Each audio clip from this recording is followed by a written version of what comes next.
ଜଣା ଲୋକକୁ କେବେ ଅଣଦେଖା କରିବେ ନାହିଁ। ଚାଣକ୍ୟ କହିଥିଲେ ଦୁର୍ବଳ ଲୋକକୁ ହାଲକାରେ ନେବା ସବୁଠାରୁ ଭୁଲ। କାରଣ ଦିନେ ନା ଦିନେ ଯାହାକୁ ତୁମେ ଛୋଟ ଭାବିଲ ସେ ହିଁ ଆଗକୁ ଯାଇ ତୁମକୁ ଅସୁବିଧାରେ ପକାଇପାରେ।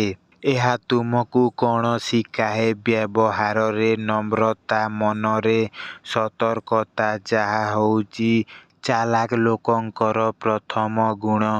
ତୁମର ମନୋଭାବ ହେଉଛି ତୁମର ପ୍ରକୃତ ଶକ୍ତି। ଚାଣକ୍ୟ କହନ୍ତି ସ୍ଥିତି ଯେତେ ଖରାପ ହୋଇଥିଲେ ମଧ୍ୟ ଯେଉଁଠାରେ ମନୋବଳ ଶକ୍ତି ସେହି ଲୋକ ଜିତିଯାଏ।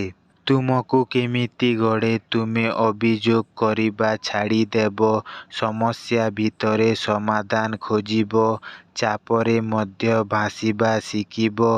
ଏହି ମନୋଭାବ ତୁମକୁ ଅପରାଜିତ କରେ। ସଠିକ୍ ଲୋକଙ୍କ ସହିତ ରୁହ। ଖରାପ ସାଙ୍ଗ ଜୀବନକୁ ନଷ୍ଟ କରିଦିଏ। ଚାଣକ୍ୟ କହିଥିଲେ ଖରାପ ସାଙ୍ଗ ଯୁଦ୍ଧ ଅଗ୍ନି ଭଳି ଦିନକୁ ଦିନ ସବୁ କିଛି ଜାଳି ଦେଇଥାଏ। ଏହା କ'ଣ କରେ? ତୁମେ କାହା ସହିତ ଘଣ୍ଟା ଘଣ୍ଟା ବିତାଉଛ, କାହାକୁ ଶୁଣୁଛ, କାହାଠାରୁ ପ୍ରଭାବିତ ହେଉଛ, ସେହି ଲୋକମାନେ ସିଧା ତୁମର ଭବିଷ୍ୟତ ଗଢ଼ନ୍ତି। ସଠିକ୍ ଲୋକ ବୁଦ୍ଧି, ଭୁଲ ଲୋକ ନଷ୍ଟ।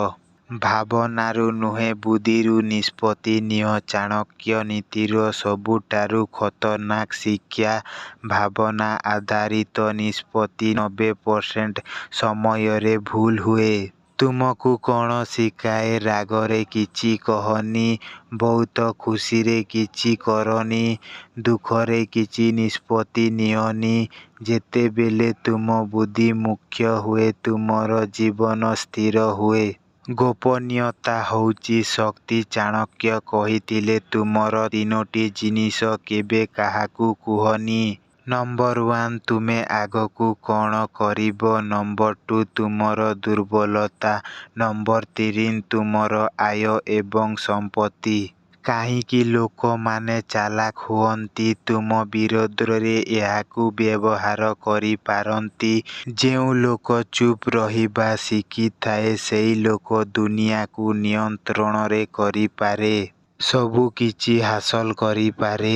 ଚାଣକ୍ୟର ଏହି 5ଟି ସୂତ୍ର ତୁମକୁ ଶକ୍ତିଶାଳୀ, ଶାନ୍ତ, ବୁଦ୍ଧିମାନ ଏବଂ ଅଧିକ ନିୟନ୍ତ୍ରଣ ମଣିଷ କରେ। ଏହା ମାନେ ନୀତି ନୁହେଁ, ଏହା ମାନେ ମାଇଣ୍ଡ ବେଷ୍ଟ ଅପଡେଟ୍। ଯଦି ଏମିତି ଭିଡ଼ିଓ ଆହୁରି ଦେଖିବାକୁ ଚାହୁଁଛ ତାହେଲେ ଆମ ଚ୍ୟାନେଲକୁ ସବସ୍କ୍ରାଇବ କରି ରଖ।